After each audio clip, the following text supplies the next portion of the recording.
Hello दोस्तों, एक बार फिर से आप सभी का देसी टीवी भारत पर हार्दिक स्वागत अभिनंदन करता हूं। दोस्तों, 2024 के चुनाव की तैयारी तो चल ही रही है, साथ ही साथ 4 राज्यों के चुनाव की तैयारी भी पुरजोर तरीके से की जा रही है। बसपा इस समय ग्राउंड पर नजर आ रही है। बसपा का हर एक कार्यकर्ता इस समय मोटिवेटेड है। बसपा का हर एक नेता इस समय कैडर कैंप में शामिल हो रहा है, क्योंकि आपको बता दूं दोस्तों, बीएसपी इस समय पूरे देश में कैडर कैंप कर रही है। साथ ही साथ बैठकें ली जा रही हैं, समीक्षा बैठक की जा रही है। इसके अलावा देखा जाए तो मंथन हो रहा है। उम्मीदवारों के चयन को लेकर लगातार बीएसपी सुप्रीमो बैठकें कर रही हैं। और पूरे देश में जहां कैडर कैंप हो रहा है, वहीं पर उत्तराखंड, उत्तर प्रदेश, झारखंड, बिहार, पंजाब, हरियाणा, गुजरात, राजस्थान, मध्य प्रदेश, छत्तीसगढ़, तेलंगाना समेत कई राज्यों में इस समय उम्मीदवारों की चयन की प्रक्रिया शुरू हो चुकी है। दोस्तों, आपको याद दिला दूं, बीएसपी सुप्रीमो ने कहा था कि मध्यावधि चुनाव हो सकता है और इसीलिए बीएसपी कोई रिस्क नहीं लेना चाहती। लेकिन अब बड़ा सवाल यही है कि क्या बीएसपी अकेले ही चुनाव लड़ेगी? क्या वो अकेले दम पर 2024 में सत्ता हासिल करेगी? दोस्तों, आपको पता है इस समय गठबंधन का दौर है। गठबंधन हर कोई कर रहा है। अब मोदी कह रहे थे एक अकेला सब पर भारी, लेकिन वही मोदी जी 38 दलों को इकट्ठा कर लेते हैं और एक एनडीए फॉर्म होता है। एनडीए बनाया गया है मोदी जी के नेतृत्व में, जिसमें 38 दल हैं। इसके अलावा दोस्तों, कांग्रेस की तरफ से एक गुट बनाया गया है जिसका नाम है इंडिया, INDIA। इसको लेकर विवाद भी हुआ कि इंडिया आप नाम क्यों रखेंगे, और बीजेपी सांसदों ने तमाम नफरती बयान भी दिया। मोदी जी ने भी कहा कि इंडिया नाम गलत है, ये घमंडिया है, इंडिया नहीं घमंडिया है। आरएसएस प्रमुख मोहन भागवत ने कहा कि अब इंडिया नहीं, हम लोग भारत ही बोलेंगे। इस तरफ बीएसपी सुप्रीमो ने भी रुख किया। इसके बाद बीएसपी सुप्रीमो ने भी बयान दिया कि ये दोनों की नौटंकी है, ये बीजेपी कांग्रेस वाले दोनों ही मिले हुए हैं और ये एक दूसरे को बेवकूफ बना रहे हैं। पहले कांग्रेस ने 70 साल तक बेवकूफ बनाया, उसके बाद 18 साल से बीजेपी बेवकूफ बना रही है, बीएसपी सुप्रीमो कह रही हैं। क्योंकि दोस्तों, इन्होंने कभी भी एक अंबेडकरवादी को प्रधानमंत्री के रूप में प्रोजेक्ट नहीं किया। ये क्या कहलाता है? ये एक भेदभाव कहलाता है कि ये दलितों को नहीं देखना चाहते कि एक दलित भी प्रधानमंत्री के पद पर विराजे। लेकिन दोस्तों, 2024 में तहलका मचने वाला है। 2024 में तहलका मचने वाला है, क्योंकि मायावती जी के सांसद, बीएसपी के सांसद मलूक नागर ने एक बहुत बड़ा बयान दिया है। और जिस तरीके से उन्होंने बयान दिया है, जिस तरीके से सीटों का आंकड़ा पेश किया है, वो यकीनन हैरान कर देने वाला है। कितनी सीटें आएंगी 2024 में? बसपा की कितनी सीटें आएंगी? दोस्तों, विरोधी तो ये कह रहे हैं, विरोधी चैनल ये कह रहे हैं, विरोधी पार्टियां, विरोधी नेता ये कह रहे हैं कि बसपा 0 पर आउट होगी, 1 पाएगी, 1 सीट आएगी। लेकिन दोस्तों, आज आपको मलूक नागर को सुनना चाहिए। मलूक नागर ने जिस तरीके से बयान दिया, वो यकीनन बहुत ज्यादा महत्वपूर्ण है, बहुत इंपॉर्टेंट है 2024 के लिहाज से। और मैं इंडिया एनडीए गठबंधन की बात कर रहा था। अब देखिए ना, इंडिया गठबंधन जो बना है, INDIA जो गठबंधन बना हुआ है, क्या वो पूर्ण रूप से सही है? क्या वो एकदम कंप्लीट है? दोस्तों, मुझे नहीं लगता है कि इंडिया गठबंधन कंप्लीट है, क्योंकि इसमें ना तो किसी दलित चेहरे को लिया गया है और ना ही किसी मुस्लिम चेहरे को लिया गया है। मेरा इशारा साफ तौर पर आप समझ पा रहे हैं। मैं ओवैसी साहब और बीएसपी सुप्रीमो की बात कर रहा हूं। इंडिया गठबंधन अगर वाकई मोदी जी को हराने के लिए तैयार हुआ है, मोदी जी को, बीजेपी को सत्ता से उखाड़ फेंकने के लिए इसका अगर गठन किया गया है, तो फिर परहेज क्यों? बसपा से परहेज क्यों? AIMIM से परहेज क्यों? दोस्तों, इन तमाम बातों से ये लगता है कि अभी भी इंडिया गठबंधन अधूरा है। मैं बीएसपी की बात क्यों कर रहा हूं? पहले आप उसे समझिए कि बीएसपी कितना इंपॉर्टेंट है इस समय देश की राजनीति में, खास तौर से उत्तर प्रदेश में बीएसपी कितना इंपॉर्टेंट है, ये बड़ा सवाल है। बीएसपी इसलिए इंपॉर्टेंट हो जाती है क्योंकि बीएसपी एक राष्ट्रीय पार्टी है। पहली बात, बीएसपी एक राष्ट्रीय पार्टी है, उसके देश भर के राज्यों में वोट हैं, अपने कैडर वोटर हैं, उसका एक जनाधार है। दूसरी बात, बसपा की जो विचारधारा है वो लोगों को प्रभावित करती है। जो भी संविधान में, लोकतंत्र में, बाबा साहेब में विश्वास करते हैं, वो बसपा में विश्वास करते हैं। और जो अंबेडकरवादी विचारधारा है बसपा की, वो सभी को आकर्षित करती है। और ये कहीं ना कहीं हिंदुत्ववादी विचारधारा से टक्कर लेने के लिए अपने आप में काफी है। दोस्तों, मैंने कहा कि बसपा के न सिर्फ उत्तर प्रदेश में बल्कि देश के अलग अलग प्रदेशों में भी विधायक हैं, जनाधार है। बसपा एक राष्ट्रीय पार्टी है और वो पूरे देश में चुनाव लड़ रही है।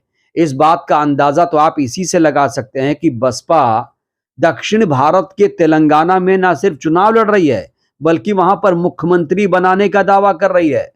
वहां पर आरएस प्रवीण जो आईपीएस अफसर थे, उन्होंने अपनी नौकरी को लात मार दिया और इस समय वो मानवर कांशीराम और बाबा साहेब और बहन जी के सपनों को साकार करने के लिए निकल चुके हैं।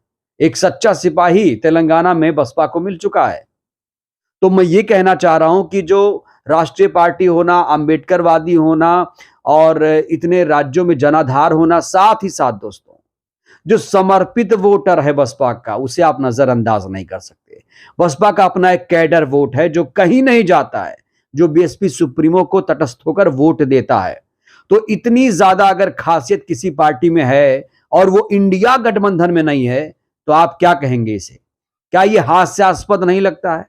कांग्रेस पार्टी जो उत्तर प्रदेश में शून्य की तरफ चली गई है, खत्म सी होती जा रही है, चाहे विधानसभा का चुनाव हो चाहे लोकसभा का चुनाव हो।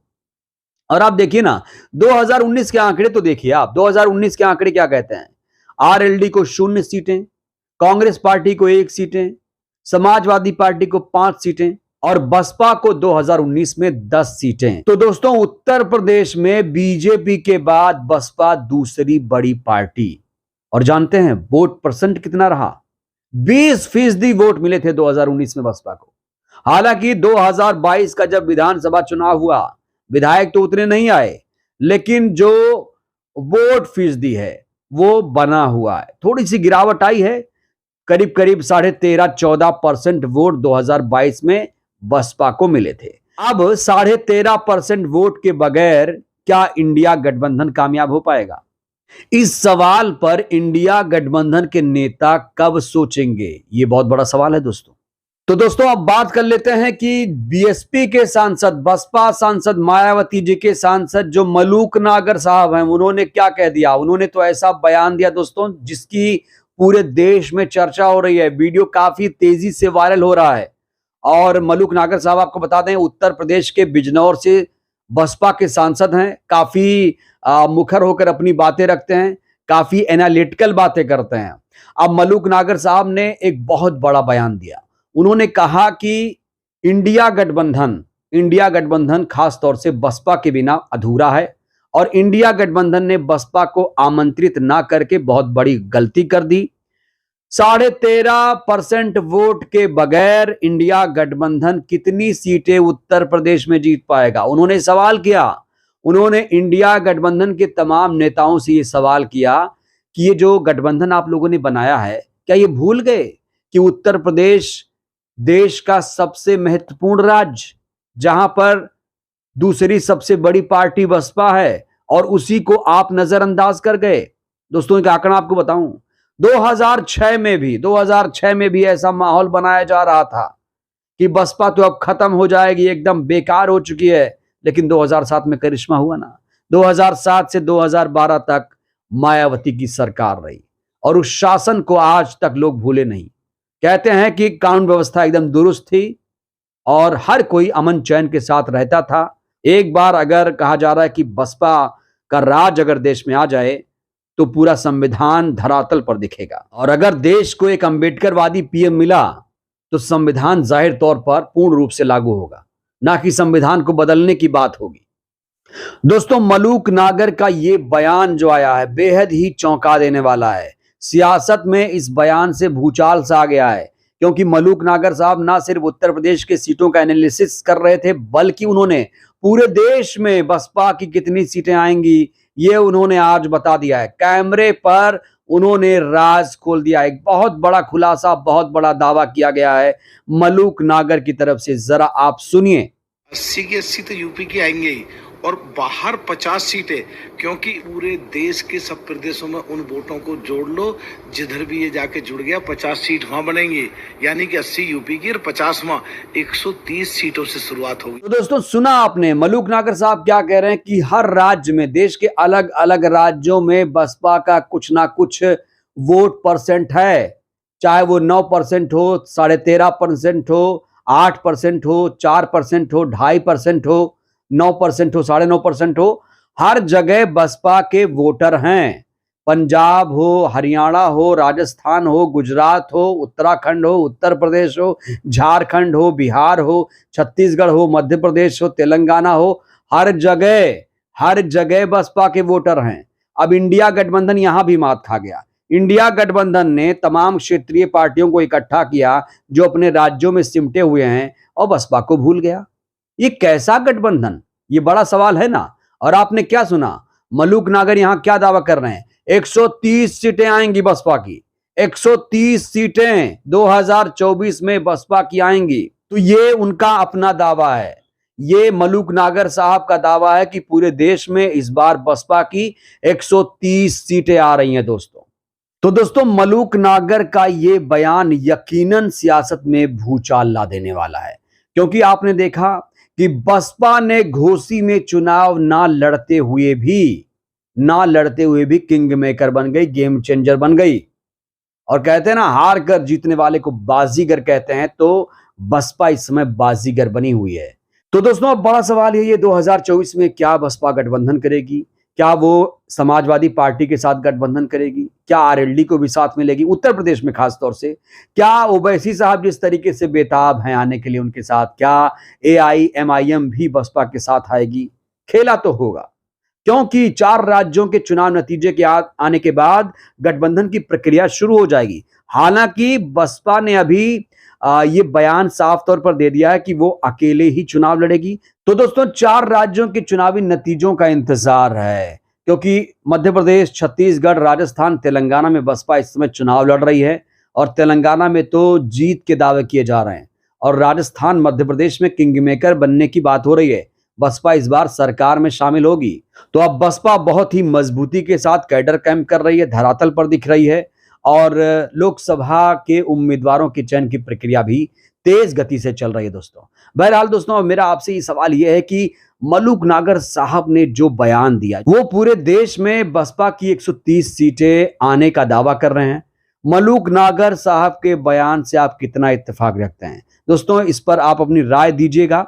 हमें आपकी राय का बेसब्री से इंतजार रहेगा। वीडियो को आप लाइक करिए, चैनल को सब्सक्राइब करिए, सहयोग करिए और वीडियो को जन जन तक पहुंचाइए, जिससे बहुजन समाज जागरूक हो। जय भारत, जय संविधान।